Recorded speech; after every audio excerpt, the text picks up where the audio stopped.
नमस्कार दोस्तों, मैं हूं आपका दोस्त मनीष और स्वागत है आपका आपके अपने चैनल सिसकिया में, जहां डर और रहस्य की परतें धीरे धीरे खुलती हैं। दोस्तों, क्या होगा अगर आपकी जिज्ञासा आपको ऐसी जगह ले जाए जहां अतीत की परछाइयां अब भी भटक रही हों? अगर एक गलती किसी आत्मा की शांति भंग कर दे और वो जवाब मांगने लौट आए। यह कहानी है पंकज की, जो एक खोजी पत्रकार है। उसकी जिज्ञासा उसे एक सुनसान कब्रिस्तान तक ले जाती है, जहां उसे मिलता है एक रहस्यमयी मंगलसूत्र। लेकिन जैसे ही वो इसे छूता है, अजीब घटनाएं होने लगती हैं। ठंडी हवाएं, फुसफुसाती आवाजें और एक आत्मा की पुकार। क्या पंकज अपनी गलती सुधार पाएगा? क्या वह उस आत्मा को शांति दे पाएगा, या फिर वह भी उसी श्राप का शिकार बन जाएगा? तैयार हो जाइए एक ऐसी रहस्यमयी यात्रा के लिए जहां लालच और डर के बीच एक पतली रेखा खींची है, और उस रेखा को पार करना पंकज को कितना भारी पड़ेगा, ये आप खुद देखेंगे। कहानी को शुरू से अंत तक सुनिएगा। डर और खौफ का एहसास होने वाला है। दोस्तों, अगर आपका दिल कमजोर है या आपको ज्यादा डर लगता है, तो कहानी को बिल्कुल अकेले न सुने। तो चलिए अब यह कहानी पंकज जी की जुबानी सुनते हैं। मेरा नाम पंकज सिंधे है और मैं मुंबई का एक संघर्षरत पत्रकार हूं। पिछले कुछ महीनों से मेरे करियर में ठहराव आ गया था। मेरी खबरें अब पहले जैसी चर्चित नहीं थीं। मुझे एक ऐसी कहानी की जरूरत थी जो न केवल पाठकों को आकर्षित करे, बल्कि मेरी पहचान भी फिर से स्थापित करे। इसी बेचैनी में एक दिन मेरे एक परिचित ने मुझे एक अजीब सूचना दी। उसने बताया कि एक छोटे से गांव के पास एक पुराना कब्रिस्तान है जहां अजीब घटनाएं होती हैं। उसने दावा किया कि कई लोग जो वहां गए, उन्होंने डरावनी आवाजें सुनी और अजीब चीजों का अनुभव किया। यह सुनकर मेरी उत्सुकता बढ़ गई। मैंने तुरंत उस गांव की ओर जाने का फैसला किया। गांव पहुंचने में मुझे 3 घंटे लगे। गांव शांत और साधारण था, लेकिन उसकी सीमा पर स्थित वह कब्रिस्तान असाधारण था। जैसे ही मैं उसके पास पहुंचा, मुझे ठंडक का एहसास हुआ। कब्रिस्तान के चारों ओर ऊंचे ऊंचे पेड़ थे, जिनकी शाखाएं दिन में भी धूप को अंदर नहीं आने देती थीं। वहां चारों तरफ सन्नाटा था, जो मुझे असहज कर रहा था। कब्रिस्तान में कदम रखते ही मेरी सांसें थम गईं। हर तरफ टूटी फूटी कब्रें थीं। कुछ पर पुराने पत्थर लगे थे और कुछ पूरी तरह से मिट चुकी थीं। यह जगह रहस्यमय लग रही थी, लेकिन मेरे अंदर एक अजीब सा खिंचाव था। मुझे ऐसा लग रहा था कि यह जगह किसी कहानी का केंद्र हो सकती है। कब्रिस्तान में घूमते हुए मेरी नजर एक विशेष कब्र पर पड़ी। वह कब्र बाकी कब्रों से अलग थी। उस पर एक मंगलसूत्र का प्रतीक उकेरा हुआ था। मैंने उसके नीचे लिखा पढ़ा, मंजू, एक प्रेमिका और पत्नी जिनकी आत्मा यहाँ चैन से सो रही है। उस कब्र के आसपास की मिट्टी ताजा लग रही थी, मानो उसे हाल ही में छुआ गया हो। वहां हवा भी थोड़ी भारी थी। मैं कुछ देर तक उसे देखता रहा, लेकिन यह समझ नहीं पाया कि किसी कब्र पर मंगलसूत्र क्यों उकेरा गया होगा। जैसे ही मैंने उस कब्र की तस्वीर खींचनी शुरू की, एक बूढ़ा आदमी पास आकर रुक गया। वह शायद कब्रिस्तान का देखभाल करने वाला था। उसने गुस्से और डर भरी आवाज में कहा, इस कब्र को मत छेड़ना, यह पवित्र है। जो इसे छेड़ता है वह चैन से नहीं रह पाता। मैंने उसकी बात को हल्के में लिया। मुझे लगा कि यह गांव वालों की पुरानी मान्यताओं का हिस्सा होगा, लेकिन उस कब्र में कुछ ऐसा था जो मुझे विचलित कर रहा था। मैंने उसकी तस्वीर खींची और वापस लौट आया। अगले दिन मैंने सोचा कि इस कहानी के बारे में गांव वालों से और जानकारी ली जाए। गांव के लोग पहले तो मुझसे बात करने में हिचकिचा रहे थे, मानो मैं उनकी बातों का मजाक उड़ाऊंगा। लेकिन मेरी जिज्ञासा ने आखिरकार एक बुजुर्ग महिला को बोलने के लिए मना लिया। उसने बताया, यह कब्र मंजू नाम की एक महिला की है, जिसने अपने पति की मौत के बाद अपना मंगलसूत्र उसकी कब्र में दफना दिया था। यह उनकी परंपरा का हिस्सा था। ऐसा माना जाता था कि ऐसा करने से पति पत्नी की आत्माएं हमेशा साथ रहेंगी। महिला ने यह भी बताया कि मंजू ने अपने पति की मौत के बाद बहुत दुख झेला था, लेकिन जब उसने अपनी इच्छा से मंगलसूत्र कब्र में दफना दिया, तो सबने उसकी आत्मा को शांति में मान लिया। लेकिन अगर कोई उस कब्र को छेड़ता है तो मंजू की आत्मा जाग जाती है। गांव का एक और आदमी जिसने खुद को उस कब्र से दूर रखा हुआ था, बोला, सालों पहले एक आदमी ने उस कब्र को छेड़ा था। उसने वहां से मिट्टी उठाई थी। कुछ दिनों बाद वह आदमी पागल हो गया और कुछ ही समय में मर गया। मैंने इन बातों को अंधविश्वास मानकर अनदेखा करने की कोशिश की, लेकिन ये कहानियां मेरे दिमाग में अटक गईं। कहीं न कहीं मुझे लग रहा था कि यहाँ कुछ रहस्यमयी है। गांव में बिताए गए समय के बाद मैं एक अजीब सी उलझन में था। गांव वालों की बातों ने मुझे आश्चर्यचकित कर दिया था, लेकिन मेरी पत्रकारिता की जिज्ञासा मुझे और गहरे की ओर खींच रही थी। मेरे पास एक पुराना कैमरा था और मैंने सोच लिया था कि मैं कब्रिस्तान के और अधिक गहरे हिस्से में जाकर और अधिक तस्वीरें लूंगा। मुझे विश्वास था कि मुझे कोई ठोस सबूत मिलेगा, लेकिन कहीं न कहीं मेरी अंतरात्मा मुझे चेतावनी दे रही थी कि मैं किसी भी कीमत पर इस मामले को हल्के में न लूं। रात में जब मैं होटल के कमरे में अकेला बैठा था, तो मैंने ठान लिया कि मैं इस कब्रिस्तान और उसके इतिहास के बारे में और जानूंगा। मैंने पुराने रिकॉर्ड और इतिहास की किताबें खंगालनी शुरू की। मुझे एक पुरानी डायरी मिली जो कब्रिस्तान से जुड़े काले इतिहास को उजागर करती थी। डायरी में लिखा था, कई साल पहले एक लड़की ने अपने मृत पति के साथ अपनी आत्मा की शांति के लिए मंगल सूत्र दफना दिया था। ऐसा कहा जाता था कि मंगल सूत्र की शक्ति केवल तभी शांत हो सकती थी जब कोई बाहरी व्यक्ति उसकी शक्ति को चुनौती न दे। मैं इस बारे में और अधिक जानने के लिए उत्सुक था। यद्यपि मुझे कई नई जानकारियां मिली, फिर भी मेरी समझ में यह सब पूरी तरह से नहीं आया था। मुझे एक और आंतरिक संघर्ष का सामना करना पड़ा। क्या यह सच था या केवल एक अफवाह? लेकिन अंततः मेरी जिज्ञासा ने मुझे शांत नहीं रहने दिया। मैंने फैसला किया कि मैं कब्रिस्तान फिर से जाऊंगा और इस बार कुछ और गहरे रहस्यों को उजागर करूंगा। जब से मैंने कब्रिस्तान में प्रवेश किया था, तब से अजीब घटनाएं मेरे साथ घट रही थीं। गांव वालों की चेतावनियां अब मेरे दिमाग में घूम रही थीं। एक रात जब मैं अपने होटल के कमरे में बैठकर अपने नोट्स और तस्वीरें देख रहा था, अचानक कमरे की हवा में एक अजीब सी ठंडक घुल गई। कमरे में एक अजीब सा सन्नाटा छा गया, जैसे समय थम गया हो। मेरे कंधे पर एक हल्की सी थपकी महसूस हुई, जैसे कोई मेरे पास आकर खड़ा हो। मैंने पलट कर देखा, लेकिन कोई नहीं था। मुझे लगा शायद यह मेरी थकान का असर था। फिर जैसे ही मैंने फिर से अपने नोट्स पर ध्यान दिया, कमरे में एक अजीब सी फुसफुसाहट गूंज उठी। यह आवाज अस्पष्ट थी, लेकिन उसे सुनकर मेरी हड्डियों में सिहरन दौड़ गई। वह फुसफुसाहट, किसी ने मुझसे कुछ कहा नहीं था, लेकिन मैंने उसे महसूस किया।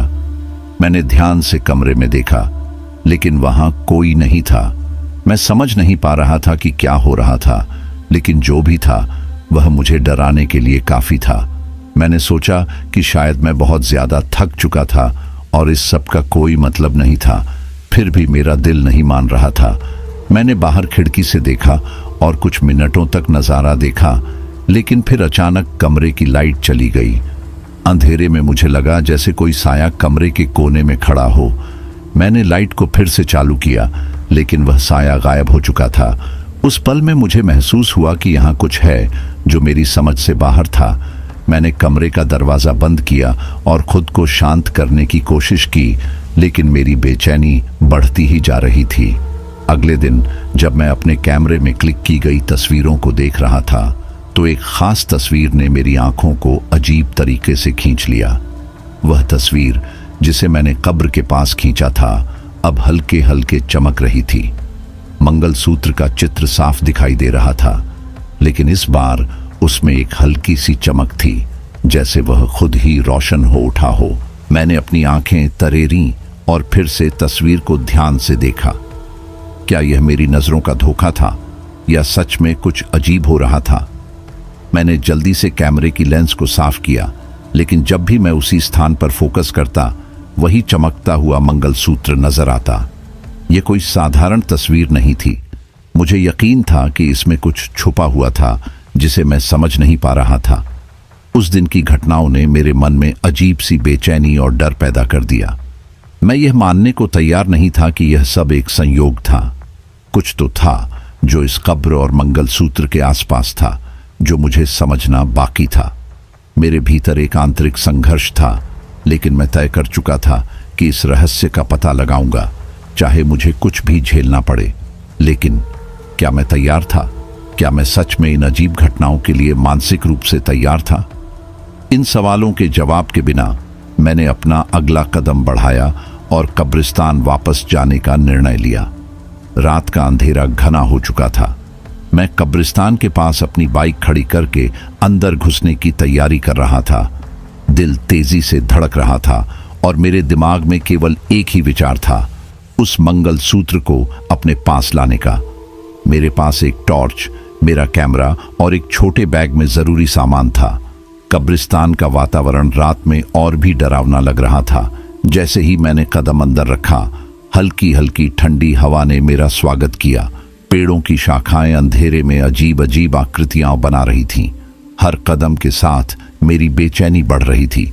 जैसे ही मैं उस विशेष कब्र के पास पहुंचा, मैंने देखा कि मंगलसूत्र अब भी वहीं था, बिल्कुल वैसा ही जैसा मैंने उसे पहले देखा था।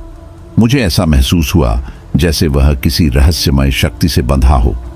मैंने आसपास का मुआयना किया और यह सुनिश्चित किया कि कोई देख तो नहीं रहा।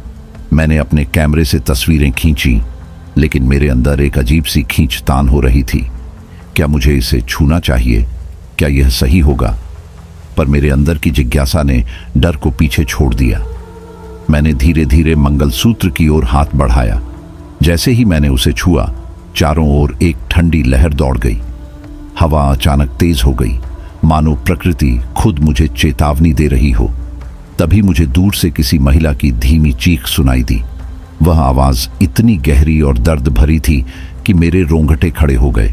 मैंने जल्दी से मंगलसूत्र को अपने बैग में रखा और वहां से भागने की कोशिश की। जैसे ही मैं बाहर निकला, मुझे ऐसा महसूस हुआ जैसे कोई मेरा पीछा कर रहा हो।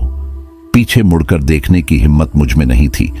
मैं तेज कदमों से कब्रिस्तान से बाहर निकला और अपनी बाइक पर चढ़ गया। कब्रिस्तान से निकलने के बाद भी मेरी बेचैनी खत्म नहीं हुई। रास्ते भर मुझे ऐसा लग रहा था जैसे कोई मेरी बाइक के पीछे बैठा हो। मैंने बार बार शीशे में देखने की कोशिश की, लेकिन कुछ दिखाई नहीं दिया। अपने अपार्टमेंट पहुंचकर मैंने राहत की सांस ली। जैसे ही मैंने दरवाजा खोला, घर का माहौल अजीब सा लग रहा था।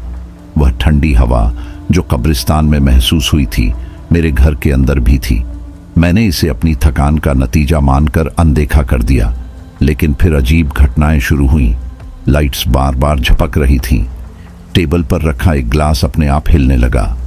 दरवाजे के पीछे से किसी के चलने की हल्की आवाज आई, लेकिन जब मैंने जाकर देखा तो वहां कोई नहीं था।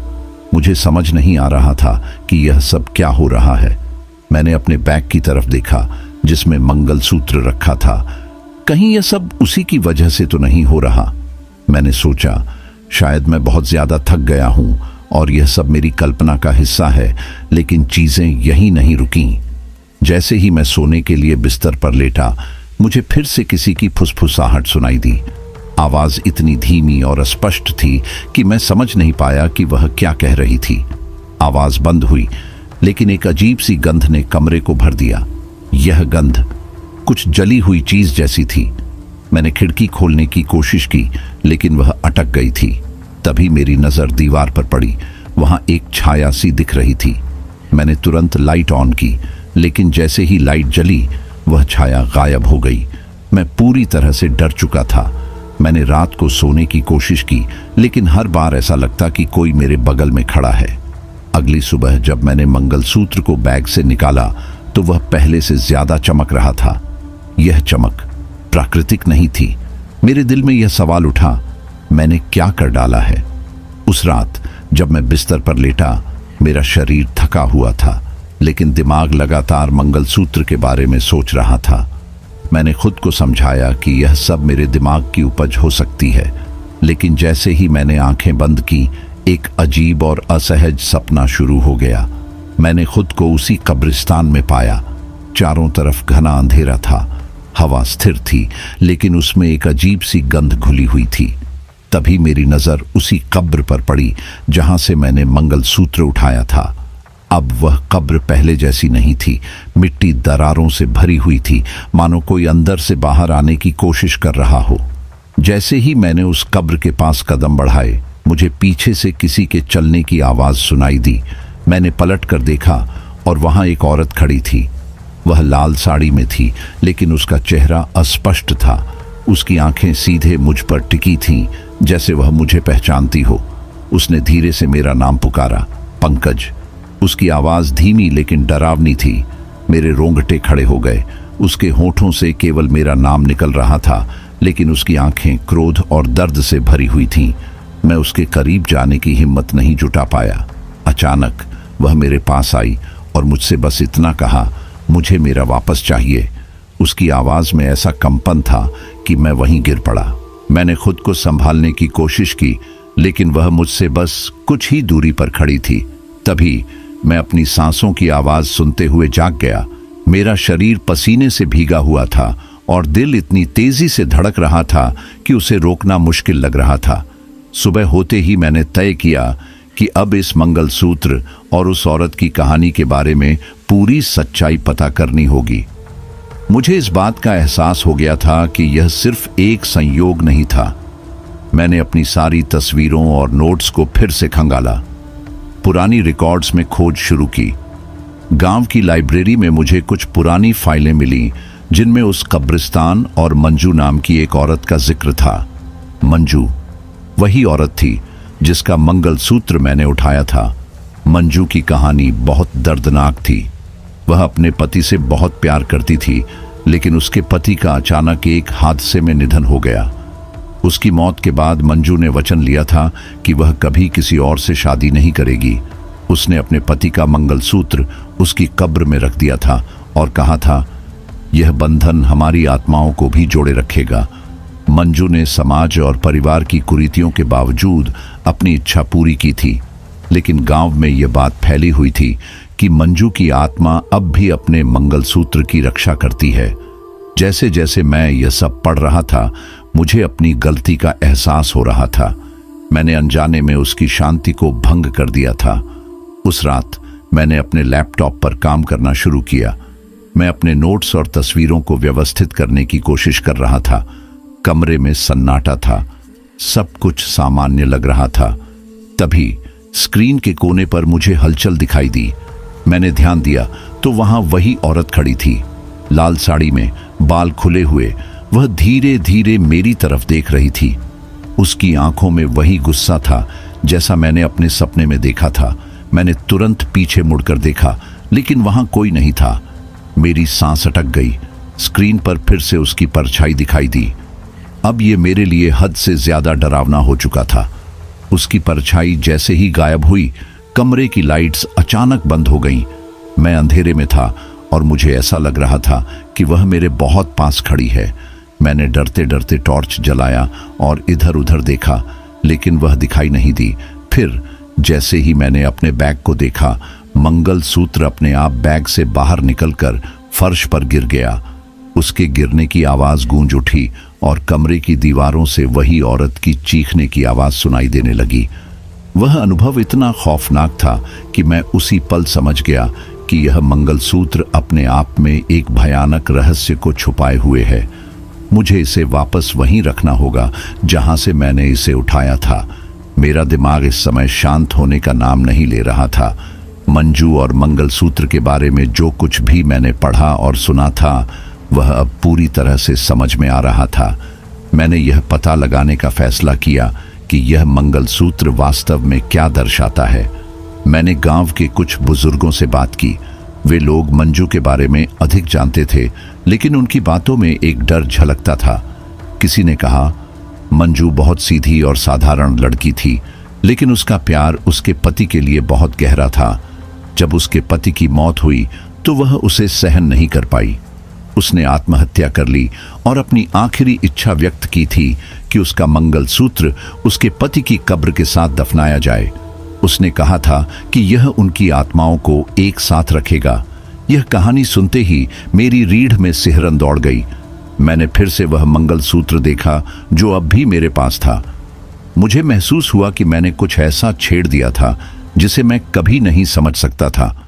मंजू के आत्महत्या करने की कहानी जितनी सरल थी उतनी ही दर्दनाक भी, लेकिन यह बात भी स्पष्ट हो गई थी कि यह मंगलसूत्र उसके लिए सिर्फ एक गहना नहीं था, यह उसके पति के साथ उसकी आत्मा का प्रतीक था और मैं अब उसके इस बंधन को तोड़ने का कारण बन चुका था। मुझे और अधिक जानकारी की आवश्यकता थी। मैंने गांव में एक स्थानीय इतिहासकार से संपर्क किया जो ऐसी कहानियों और परंपराओं पर शोध करता था। उसका नाम पांडे जी था। जब मैंने उसे मंगलसूत्र के बारे में बताया तो वह कुछ देर के लिए चुप हो गया। पांडे जी ने बताया, मंजू की आत्मा अब भी उस मंगलसूत्र से बंधी हुई है। यह केवल गहना नहीं है, यह उसकी शांति का स्रोत है। जब तक यह मंगलसूत्र कब्र में रहेगा उसकी आत्मा शांति में रहेगी, लेकिन जिसने भी इसे वहां से हटाया उसने उसकी आत्मा को अशांत कर दिया। मैंने पूछा, क्या इसका कोई समाधान है? पांडे जी ने गहरी सांस लेते हुए कहा, यदि मंजू की आत्मा जाग चुकी है तो वह अपनी शक्ति का प्रदर्शन करेगी। वह तुम्हें यह दिखाने की कोशिश करेगी कि उसने क्या खोया है। यदि तुमने इसे वापस नहीं रखा तो वह तुम्हारे जीवन को तबाह कर सकती है। उनकी बातें सुनकर मेरा डर और बढ़ गया। यह स्पष्ट हो गया था कि मैंने केवल अपनी जिज्ञासा में एक खतरनाक आत्मा को जागृत कर दिया था। उस शाम मैं अपने नए अपार्टमेंट में बैठा पांडे जी की बातों के बारे में सोच रहा था। मैं मंगलसूत्र को बैग से निकालकर देख रहा था जब अचानक कमरे का माहौल बदल गया। हवा एकदम ठंडी हो गई और एक अजीब सी गंध कमरे में फैलने लगी। मैं डरते हुए उठकर खिड़की की तरफ गया, लेकिन वह बंद थी। तभी मेरे शरीर पर एक तेज झटका महसूस हुआ। मैं पीछे गिर गया और मेरे हाथ पर गहरी खरोंच बन गई। मैंने घबराते हुए अपने चारों ओर देखा, लेकिन वहां कोई नहीं था। अचानक मुझे ऐसा महसूस हुआ जैसे किसी ने मुझे पकड़कर दीवार की ओर धक्का दिया। मेरी पीठ में जोर की चोट लगी। मैं दर्द से कराहते हुए उठा, लेकिन वह अनुभव इतना भयावह था कि मेरे पैरों के नीचे से जमीन खिसक गई। ऐसा लग रहा था कि कोई अदृश्य शक्ति मुझे चेतावनी दे रही है। उसके बाद कमरे में अजीब सी आवाजें आने लगीं, जैसे किसी औरत के रोने और हंसने की आवाजें एक साथ सुनाई दे रही हों। मैं पूरी तरह डर चुका था। यह अब सिर्फ एक कहानी या अंधविश्वास नहीं था। मंजू की आत्मा सचमुच जाग चुकी थी। उस भयानक रात के बाद मैं अकेले इस स्थिति को संभालने में खुद को असमर्थ महसूस कर रहा था। हर कोने में अजीब हरकतें, घाव जो अदृश्य ताकतों ने दिए थे, और मंजू की लगातार मौजूदगी ने मेरी मानसिक स्थिति पर गहरा असर डाला। मुझे किसी पर भरोसा करना था। मैंने तय किया कि मैं अपने सबसे करीबी दोस्त रविंद्र से इस बारे में बात करूंगा। रविंद्र मेरा पुराना दोस्त था जो मेरी हर परिस्थिति में मेरा साथ देता था। मैंने उसे अपने अपार्टमेंट बुलाया और सारी घटना विस्तार से बताई। पहले तो वह हंसा, जैसे मैं कोई मजाक कर रहा हूं। भूत प्रेत की बातें तो कहानियों में अच्छी लगती हैं, उसने कहा। लेकिन जब मैंने उसे अपनी खरोंच और कमरे में घटित अजीब घटनाओं के वीडियो दिखाए तो उसका चेहरा गंभीर हो गया। रविंद्र ने कहा, पंकज, तूने जो किया है वह बहुत बड़ा कदम है। तुझे इसे ठीक करना ही होगा। ये आत्माएं आसानी से शांत नहीं होती। तुझे मंगलसूत्र को वापस उसी कब्र में रखना होगा। उसकी सलाह ने मुझे राहत दी। अब मेरे पास एक योजना थी। मैंने और रविंद्र ने तय किया कि हम दोनों रात को कब्रिस्तान जाएंगे और मंगलसूत्र वापस वहीं रख देंगे। लेकिन मेरे दिल में डर था, मंजू की आत्मा इतनी आसानी से हमें जाने देगी या नहीं। उस रात रविंद्र और मैं कब्रिस्तान की ओर निकल पड़े। मैंने मंगलसूत्र अपने बैग में रखा और ध्यान से रास्ता तय किया। रविंद्र ने एक टॉर्च और कुछ माला व अगरबत्ती साथ रखी ताकि हम मंजू की आत्मा को शांत कर सकें। जैसे ही हम कब्रिस्तान पहुंचे, वातावरण अचानक बदल गया। हवा तेजी से चलने लगी और चारों ओर अजीब सी आवाजें गूंजने लगीं। पेड़ों की शाखाएं इस तरह से हिल रही थीं मानो वे हमारे आने से नाराज हों। हम जैसे ही अंदर पहुंचे, टॉर्च की रोशनी बार बार झपकने लगी। मैं हर कदम पर डर और बेचैनी महसूस कर रहा था। रविंद्र मुझे शांत करने की कोशिश कर रहा था, लेकिन उसकी आवाज भी कांप रही थी। जैसे ही हम उस कब्र के पास पहुंचे जहां से मैंने मंगलसूत्र उठाया था, अचानक हवा एकदम शांत हो गई। यह शांति डरावनी थी। मुझे ऐसा लगा जैसे कोई हमें देख रहा हो। रविंद्र ने कहा, पंकज जल्दी कर, इसे वापस रख दे। मैंने मंगलसूत्र बैग से निकाला और कब्र के करीब ले गया, लेकिन जैसे ही मैंने उसे नीचे रखने की कोशिश की, एक अदृश्य ताकत ने मुझे पीछे धकेल दिया। हमने कई बार कोशिश की, लेकिन हर बार कोई न कोई बाधा हमें रोक देती। कभी जमीन इतनी सख्त हो जाती कि मंगलसूत्र उसमें ढंस नहीं पाता, और कभी ऐसा लगता कि किसी अदृश्य दीवार ने कब्र को घेर रखा हो। तभी अचानक मंजू की आत्मा वहां प्रकट हुई। वह लाल साड़ी में गुस्से से भरी हुई हमारे सामने खड़ी थी। उसकी आंखें जल रही थीं और उसका चेहरा क्रोध व पीड़ा से भरा हुआ था। उसने तेज आवाज में कहा, तुमने मेरे प्यार को तोड़ा है, अब इसे ठीक करना तुम्हारे बस में नहीं, बहुत देर हो चुकी है। मंजू की चेतावनी सुनकर रविंद्र और मैं दोनों डर गए। हम उसे मनाने की कोशिश करने लगे। मैंने उससे माफी मांगी और कहा कि मैंने यह गलती अनजाने में की है, लेकिन उसने हमारी कोई बात नहीं सुनी। उसने कहा, अब तुम्हारे पास एक ही रास्ता है, तुम्हें मेरे पति की आत्मा को भी बुलाना होगा, केवल तभी इस बंधन को वापस जोड़ा जा सकता है। उसकी यह बात सुनकर हमारी हालत और खराब हो गई। रविंद्र ने मुझसे कहा, पंकज ये काम बहुत खतरनाक है, हमें इसके बारे में और जानकारी जुटानी होगी। हम मंजू की चेतावनी को समझ चुके थे। मंगलसूत्र वापस रखने की कोशिश असफल हो चुकी थी और अब हमें एक नई चुनौती का सामना करना था, मंजू के पति की आत्मा को बुलाने का। मंजू की आत्मा से सामना होने के बाद मेरा दिमाग सवालों से घिरा हुआ था। क्यों यह सब सिर्फ मेरे साथ हो रहा था? क्या मुझसे पहले भी किसी ने मंजू की कब्र को छेड़ा था? मैंने इस बारे में और जानकारी जुटाने का फैसला किया। गांव की लाइब्रेरी में जाकर मैंने पुराने रिकॉर्ड्स खंगालने शुरू किए। कई घंटों की मेहनत के बाद मुझे कुछ पुराने अखबारों और दस्तावेजों में छिपी कहानियां मिली। यह कहानियां उन लोगों की थीं जिन्होंने मंजू की कब्र के साथ छेड़छाड़ की थी। एक कहानी ने मुझे सबसे ज्यादा झकझोर दिया। 35 साल पहले एक आदमी जिसका नाम देवानंद था, उसने कब्रिस्तान से मंजू की कब्र के आसपास की कुछ चीजें चुराई थीं। एक पुरानी घड़ी और कुछ गहने जो मंजू के पति से जुड़े थे। लेकिन उस घटना के कुछ ही दिनों बाद देवानंद की मानसिक स्थिति बिगड़ने लगी। वह रातों को चिल्लाता था और कहता था कि एक औरत उसे मारने के लिए आई है। अंततः उसे पागल खाने में भर्ती कराया गया और कुछ महीनों बाद उसकी संदिग्ध परिस्थितियों में मौत हो गई। दूसरी कहानी एक युवक की थी जो साहस दिखाने के लिए कब्रिस्तान में गया था। उसने कब्र के पास से कुछ मिट्टी उठाई थी। कुछ दिनों बाद वह युवक अचानक गायब हो गया। 3 हफ्ते बाद उसकी लाश उसी कब्रिस्तान में मिली थी। ये सब सुनकर मेरी हालत और खराब हो गई। रविंद्र ही मेरा इकलौता सहारा था, लेकिन एक सुबह जब मैंने उसे फोन किया तो उसने मेरी कॉल का जवाब नहीं दिया। कुछ घंटों बाद पुलिस से खबर मिली कि रविंद्र को उसके अपार्टमेंट में मृत पाया गया। उसका चेहरा डर से विकृत था और उसकी गर्दन पर एक लाल हाथ का निशान था। यह स्पष्ट था कि मंजू की आत्मा ने उसे निशाना बनाया था। क्योंकि उसने मेरी मदद करने की कोशिश की थी, मैं खुद को उसके लिए जिम्मेदार मानने लगा। अब मैं समझ गया था कि यह लड़ाई सिर्फ मेरी थी और मुझे इसे खत्म करने का कोई न कोई तरीका ढूंढना होगा। रविंद्र की मौत के बाद मैं और अधिक डर गया था, लेकिन साथ ही मैंने ठान लिया कि इस रहस्य को सुलझाना ही होगा। मैं गांव के पुराने मंदिर में गया, जहां एक पुजारी ने मुझे बताया कि मंजू की आत्मा को शांत करने का एक ही तरीका है। पुजारी ने कहा, अगर उसकी आत्मा जाग चुकी है तो उसे केवल उस चीज से शांत किया जा सकता है जो उसके पति से जुड़ी हो। उसे कुछ ऐसा चाहिए जो उसकी यादों और प्यार का प्रतीक हो। लेकिन यह काम आसान नहीं है। तुम्हें वह चीज ढूंढनी होगी और यह भी ध्यान रखना होगा कि उसकी आत्मा तुम्हें हर कदम पर रोकने की कोशिश करेगी। यह सुनकर मुझे मंजू की कब्र पर लौटने का विचार आया। मुझे यकीन था कि उसकी कब्र में ऐसा कुछ छिपा हो सकता है जो उसके पति से संबंधित हो। शायद वही वह विशेष वस्तु थी जिसकी तलाश मुझे करनी थी। उस रात मैं अकेला कब्रिस्तान पहुंचा। चारों ओर एक अजीब सन्नाटा था।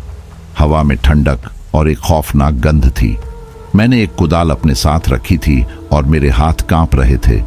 जैसे ही मैं मंजू की कब्र के पास पहुंचा, ऐसा महसूस हुआ जैसे मेरी हर हरकत पर किसी की नजर थी। मैंने खुदाई शुरू की। मिट्टी खड़ी थी, लेकिन मैं रुकने वाला नहीं था। खुदाई करते हुए मुझे ऐसा महसूस हुआ जैसे जमीन से अजीब आवाजें आ रही हैं, कभी हल्की फुसफुसाहट तो कभी अस्पष्ट बड़बड़ाहट, पर मैं उन्हें नजरअंदाज करते हुए खुदाई करता रहा। कुछ देर बाद मेरा कुदाल किसी कठोर चीज से टकराया। मैंने जल्दी जल्दी मिट्टी हटाई और पाया कि यह एक लकड़ी का पुराना ताबूत था। ताबूत पर समय की मार साफ दिख रही थी। वह सड़ चुका था और उस पर गहरे लाल निशान थे, मानो खून जम गया हो। मैंने ताबूत का ढक्कन खोला। अंदर मंजू के कंकाल के अवशेष थे, लेकिन जो चीज सबसे ज्यादा डरावनी थी वह थी उसके कंकाल के हाथ में एक रक्त रंजित तस्वीर।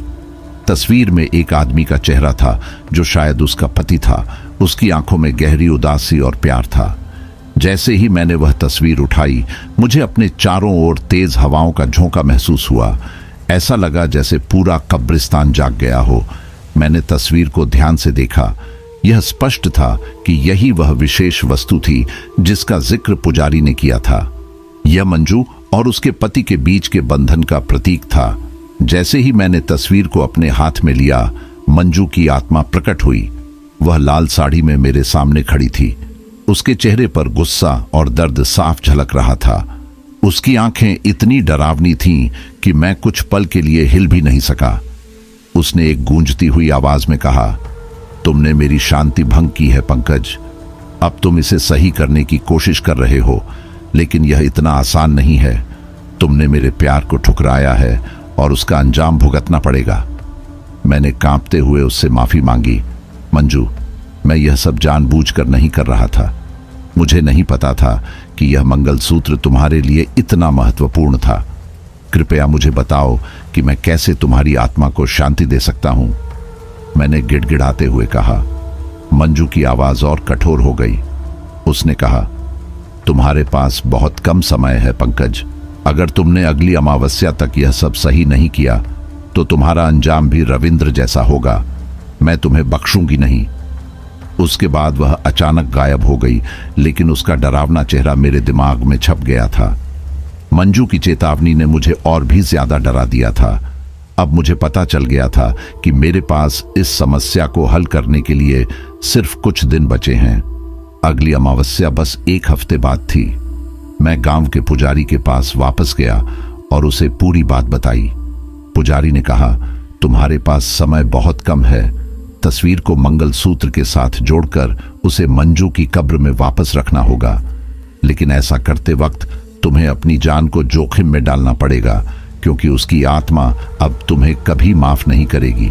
पुजारी ने यह भी बताया कि इस प्रक्रिया में मुझे मंजू के पति की आत्मा को भी बुलाना होगा। यह तभी संभव होगा जब मैं पूरी निष्ठा और बिना किसी लालच के उनकी आत्माओं को शांति देने का प्रयास करूंगा। यह सुनकर मेरी हालत और खराब हो गई। मैं जानता था कि यह काम जितना आसान दिखता है उतना है नहीं, लेकिन अब रविंद्र की मौत और मंजू की चेतावनी के बाद मेरे पास कोई और रास्ता नहीं बचा था। मुझे हर हाल में अगली अमावस्या से पहले यह सब सही करना था। मैंने कई दिनों तक मंजू के परिवार की खोजबीन की, लेकिन सबसे पहला कदम था उस आदमी तक पहुंचने का जो मंजू के पति का वारिस था। इस खोज में मुझे पता चला कि मंजू के पति धीरज का परिवार एक पुराने जमींदार घराने से था। धीरज की मृत्यु के बाद परिवार की सारी संपत्ति के अधिकार राधिका, उसकी बहन के पास आए थे, जो इस परिवार की आखिरी सदस्य थी। राधिका के बारे में कुछ खौफनाक बातें सुनने को मिली।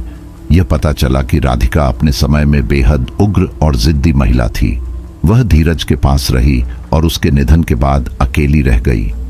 अपने भाई के जाने के बाद राधिका का जीवन गुमनामी और अकेलेपन में बीता, लेकिन इस सारी जानकारी का महत्व इस कारण था क्योंकि राधिका के पास वह आखिरी चीज थी जिससे मंजू की आत्मा को शांत किया जा सकता था।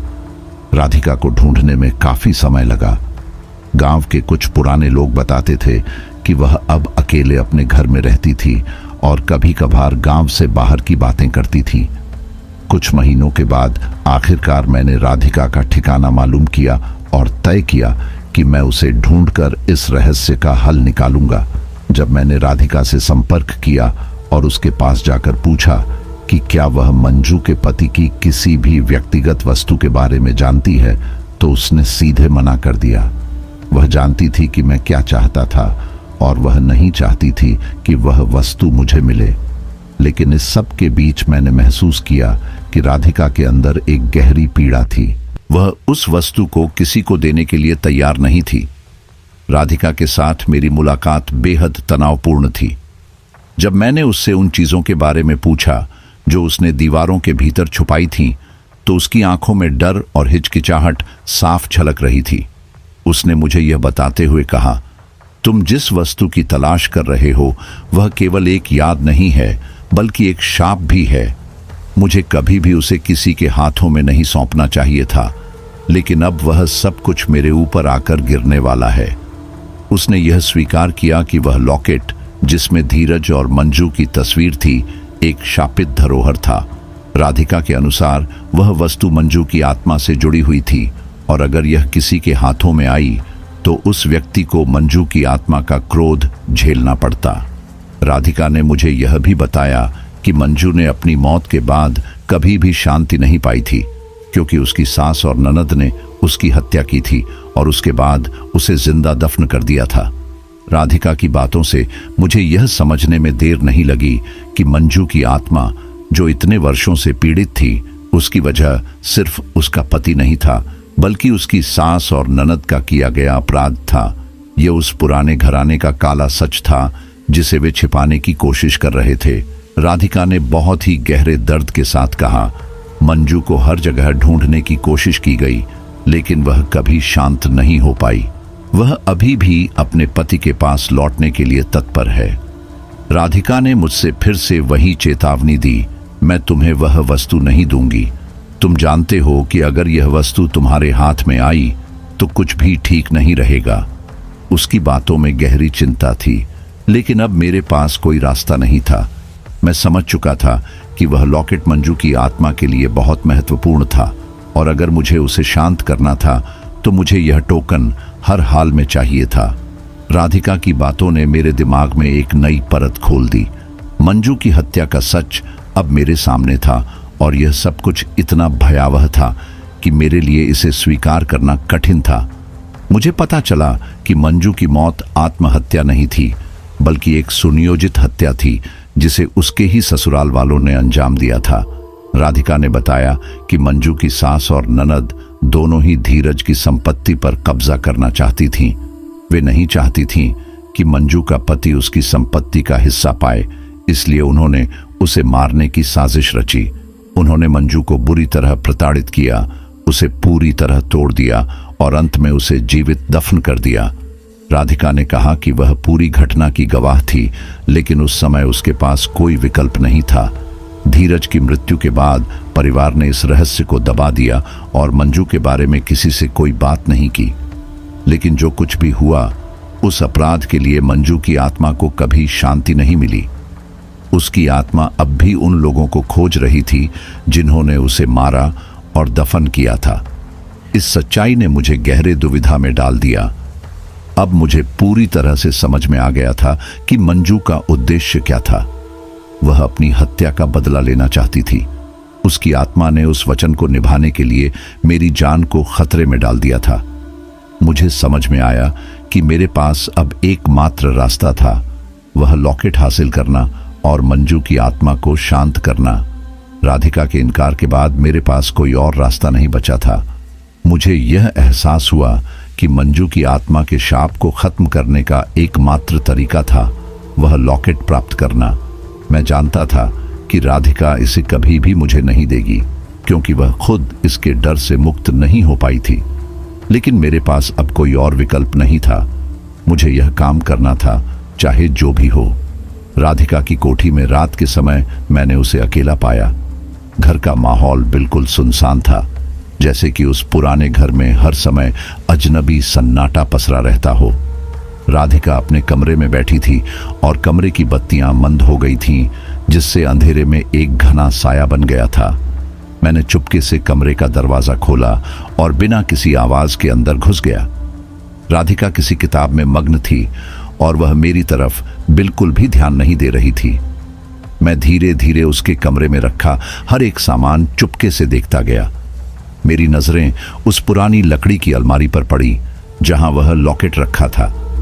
राधिका का डर मुझे भी सता रहा था, लेकिन अब मेरे पास कोई दूसरा विकल्प नहीं था। अलमारी का दरवाजा धीरे से खोला और मैं अंदर से वह लॉकेट निकालने लगा।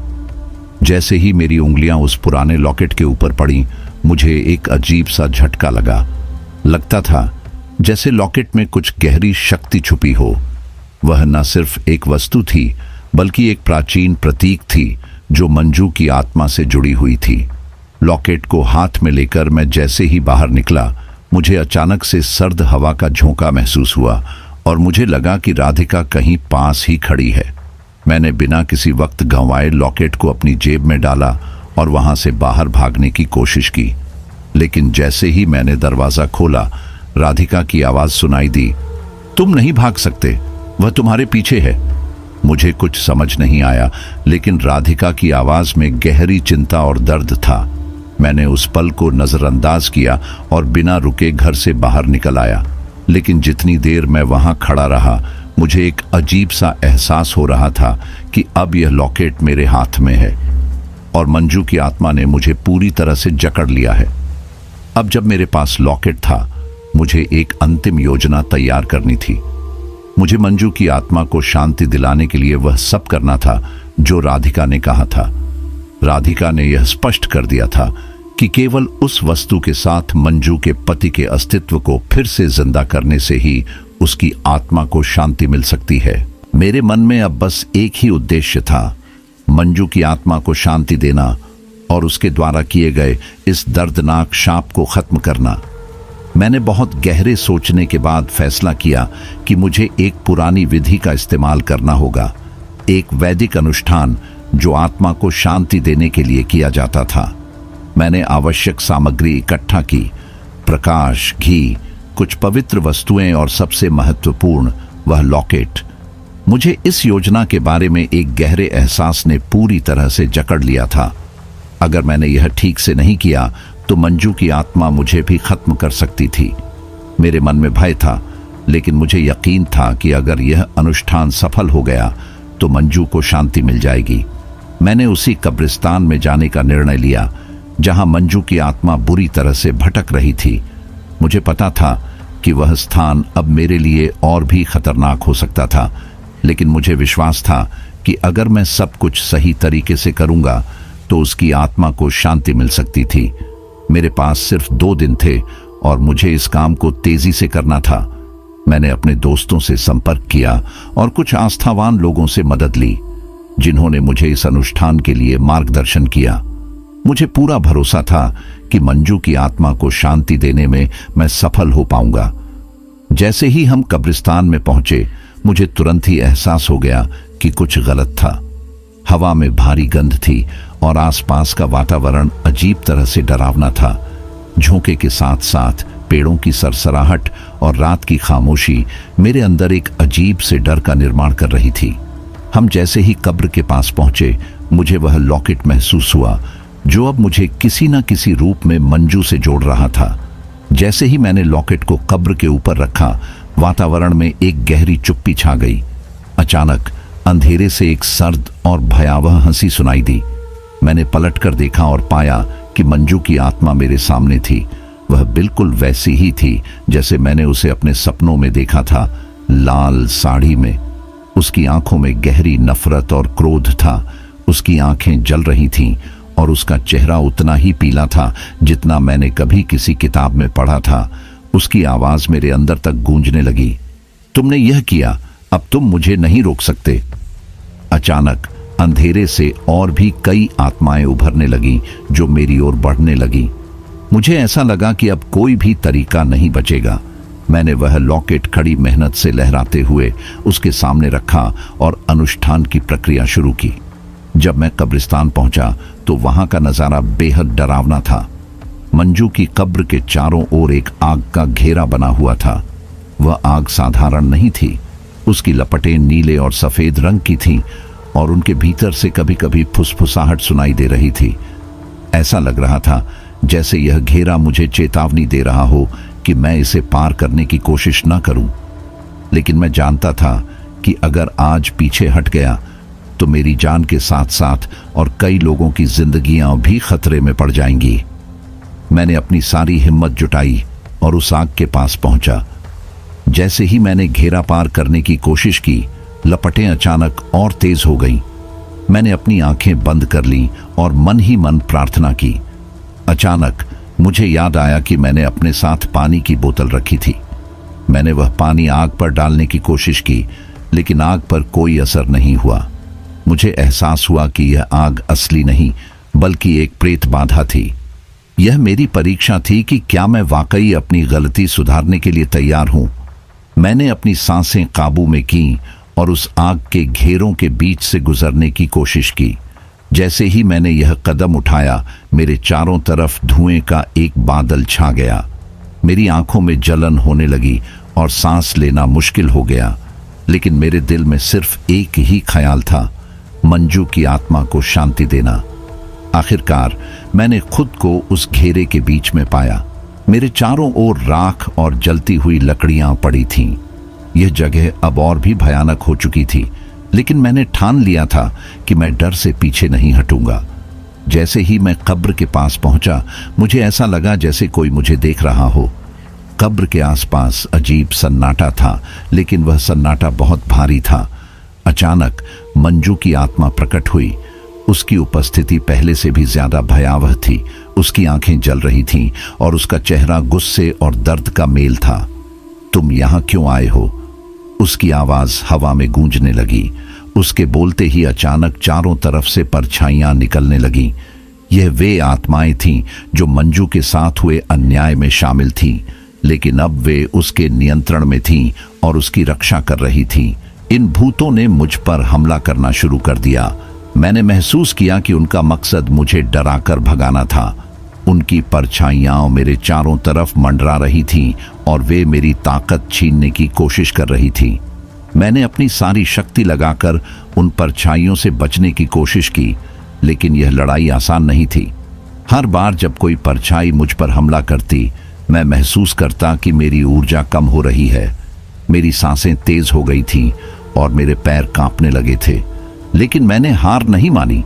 मैंने खुद को याद दिलाया कि अगर मैं आज पीछे हट गया तो मंजू की आत्मा कभी शांति नहीं पा सकेगी और यह श्राप कभी खत्म नहीं होगा। आखिरकार मैंने कब्र की ओर बढ़ने की कोशिश की, लेकिन उन आत्माओं ने मेरी राह रोकने के लिए एक दीवार बना दी। मैंने अपनी पूरी ताकत से चिल्लाते हुए कहा, मंजू, मुझे एक मौका दो। मैं यहां तुम्हारी मदद करने आया हूं। मेरी आवाज सुनकर अचानक एक गहरी चुप्पी छा गई।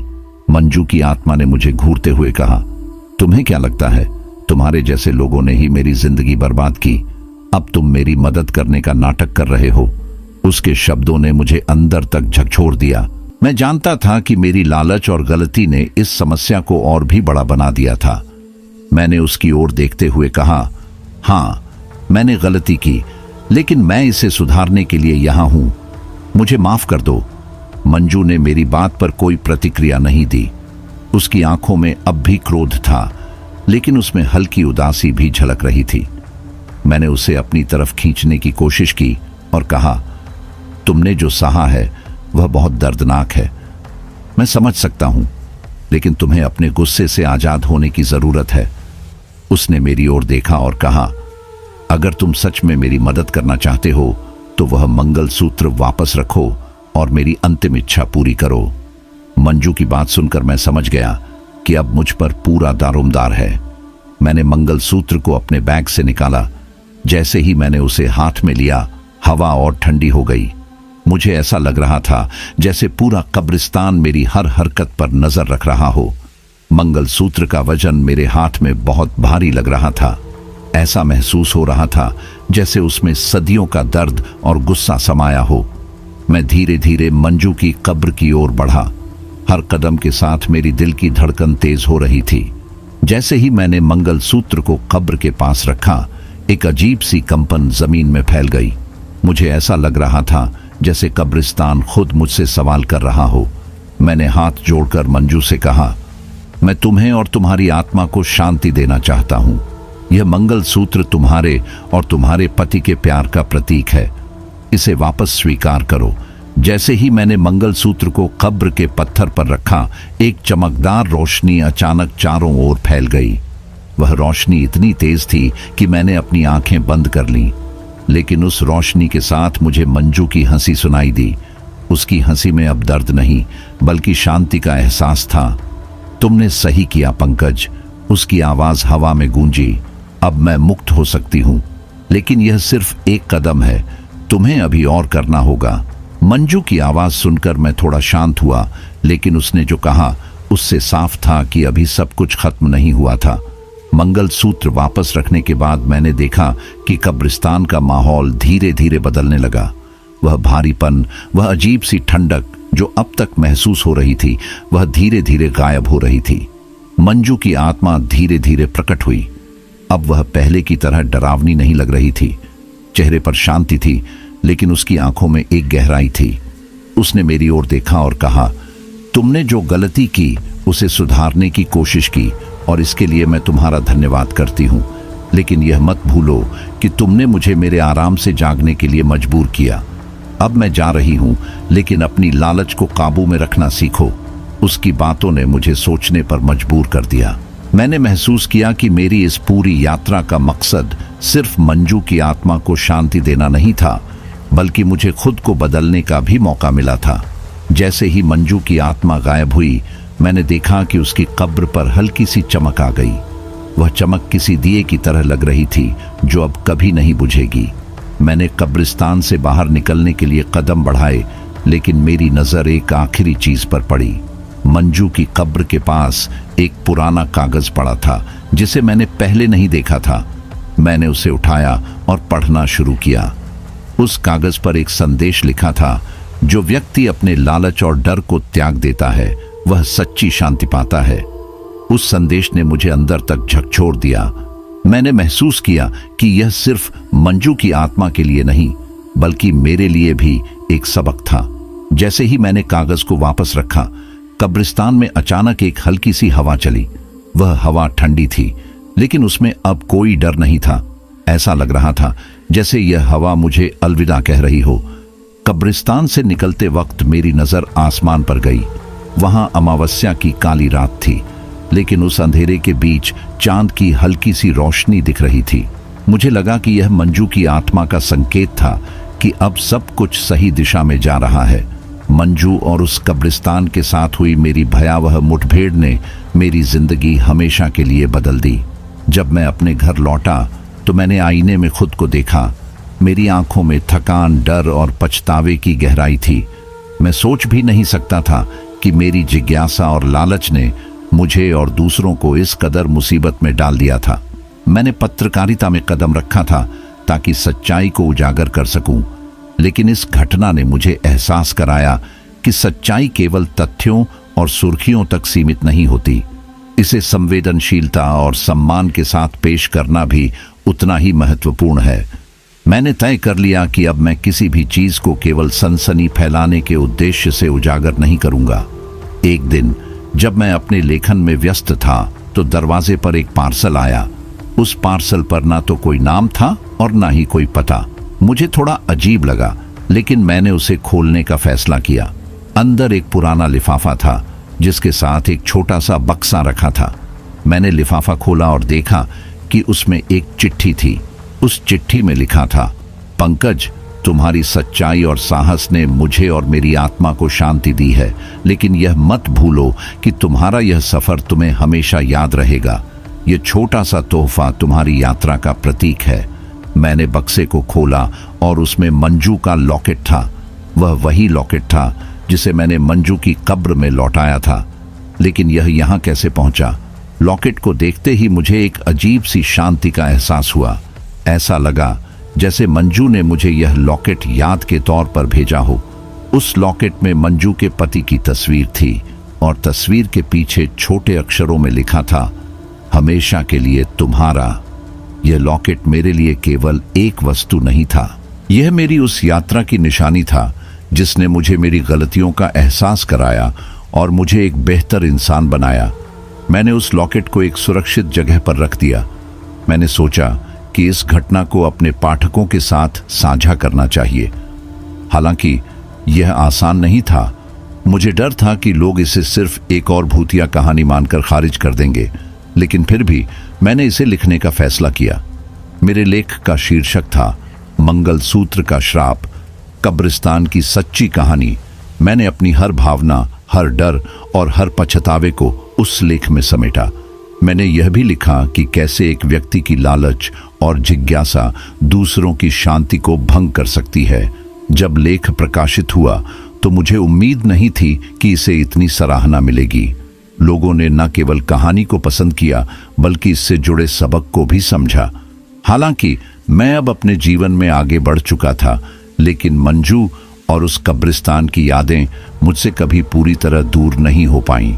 कभी कभी जब मैं अकेला होता या रात को सपने देखता तो मुझे मंजू का चेहरा दिखाई देता। वह सपने हमेशा डरावने नहीं होते थे।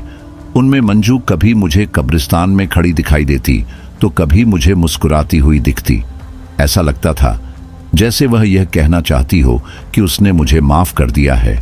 एक बार मैंने एक सपना देखा जिसमें मंजू ने मुझसे कहा, पंकज, तुम्हारी कोशिशों ने मुझे शांति दी, लेकिन यह मत भूलो कि कुछ जख्म कभी पूरी तरह नहीं भरते। उसके यह शब्द मेरे दिल में बस गए। मैंने सोचा कि शायद यह उसकी आखिरी विदाई थी। मंजू और उस कब्रिस्तान की कहानी मेरे जीवन का एक ऐसा अध्याय थी जिसे मैं कभी नहीं भूल सकता। इस अनुभव ने मुझे बदल दिया था, लेकिन इसके निशान हमेशा मेरे साथ रहेंगे। मैं अक्सर उस कब्रिस्तान की यात्रा के बारे में सोचता हूँ।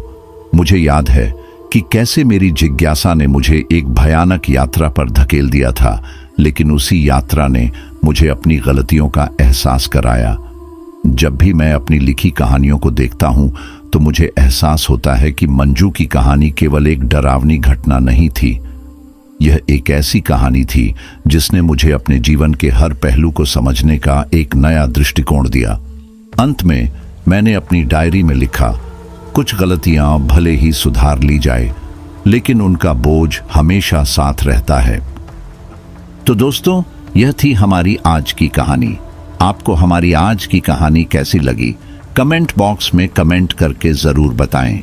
बस आप अपना और अपने परिवार का ख्याल रखें, और अगर अभी तक चैनल को सब्सक्राइब नहीं किया है तो कृपया चैनल को सब्सक्राइब कर लीजिए।